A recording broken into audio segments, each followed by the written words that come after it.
పప్పులో కాలేస్తారని, ఎందుకంటే కొంచెం పౌరుషం వచ్చి చాలా జాగ్రత్తగా ఉంటారని. మీరు జాగ్రత్తగా ఉన్నారో లేదో ఈ డెమో అయినాక మీరే చెబుదురు కానీ. ఓకే, ఇది నేను ఇంగ్లీష్లో చేస్తాను, జాగ్రత్తగా గమనించి చెయ్యండి. Do whatever I say. Stretch your hand like this, make a ring like this, take it to your చిన్. ఇది ఎక్కడుంది? చెయ్యి ఎక్కడుందండి? చీక్ మీద ఉంది. నేను మొట్టమొదటి సెంటెన్స్ ఏంటండి? Do whatever I say. నేను ఏది చెబుతానో అది చెయ్యండి. రెండోది stretch your hand, make a ring and take it to your chin అన్నాను. I never said that I will do whatever I say. I gave an instruction that you should do whatever I say. But చెవులు అవి ignore చేసినాయి ఆ first command. చాలా గట్టిగానే చెప్పాను నేను, do whatever I సే అని మొదలుపెట్టాను. స్టిల్ ఆ చెవి ఏం చేసింది? కళ్ళు చెవిని పక్కకు జరగవే అన్నాయి. కానీ నేర్చుకోవడానికి ముఖ్యమైనటువంటిది చెవి. శబ్దం విని ఎట్లా విన్నామో దాన్ని రిజిస్టర్ చేసుకోవాలి. అందుకే నేను ఏం చేస్తానంటే పిల్లల్ని బ్యాక్ బోన్ స్ట్రైట్ అంటాను. అందరు ఇట్లా బ్యాక్ బోన్ స్ట్రైట్ గా పెడతారు. క్లోజ్ యువర్ ఐస్ అంటాను. ఎందుకంటే రెండో దొంగదారిని పట్టించేటటువంటి జ్ఞానేంద్రియం ఏంటి? కన్నే కదా. దాన్ని మూసేస్తే చెవి ఇండిపెండెంట్ గా చెప్పిన పని వింటుంది. కనుక అప్పుడు కళ్ళు మూసుకోగానే కాన్సన్ట్రేషన్ చెవు మీద ఉంచమని చెబుతాను. శబ్దం ఏ విధంగా వినబడితే ఒక్కొక్క అక్షరం ఆ అక్షరాన్ని ఆ విధంగానే మనసులో పెట్టుకుని నోటితో అనాలి. నోటితో ఉన్నటువంటి శబ్దాన్ని మళ్ళీ చెవులో వేసుకోవాలి. ఇందాక నేను చెప్పినప్పుడు వచ్చినటువంటి శబ్దాన్ని మళ్ళీ వీళ్ళన్న శబ్దాన్ని రెండింటినీ కంపేర్ చేయాలి.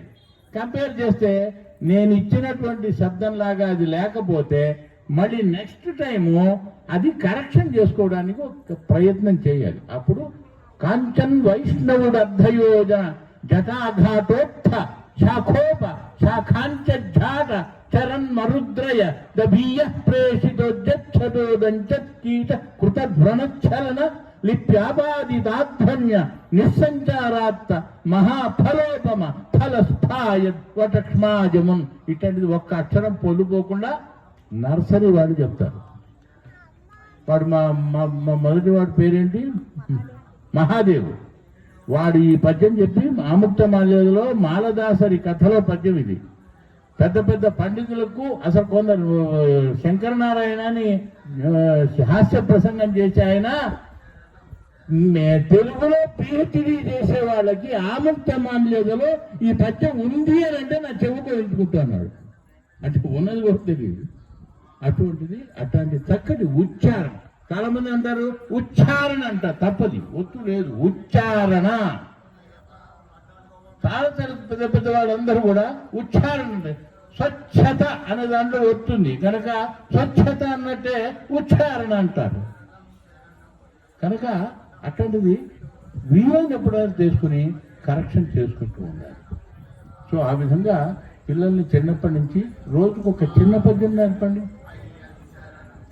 నా వాయిస్ ఇస్తాను. చాలా మంది ప్రపంచంలో నేర్చుకుంటున్నారు వాయిస్ చూసి. దాని తర్వాత వాళ్ళు వాయిస్ పెడతారు.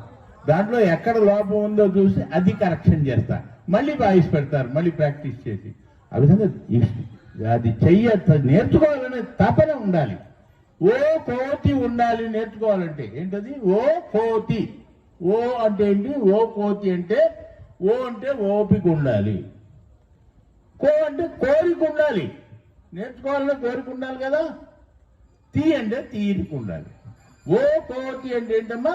ఓపిక, కోరిక, తీరిక ఉంటే ఏదైనా తప్పకుండా వస్తుంది. ఎందుకు అని పొగరు కూడా ఉండాలి.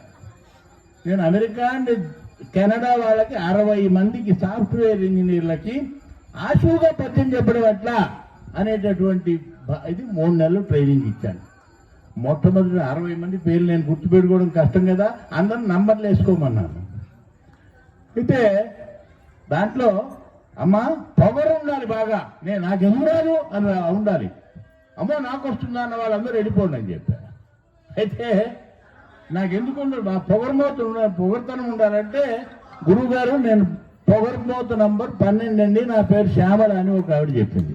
అమ్మ నువ్వు బాగా నేర్చుకుంటావు అని చెప్పారు. కనుక నాకు ఎందుకు రాదు అనే పట్టుదల ఉండాలి, నేర్చుకోవాలనే తపన ఉండాలి, కోరిక ఉండాలి, తీరిక చేసుకోవాలి. అప్పుడు తప్ప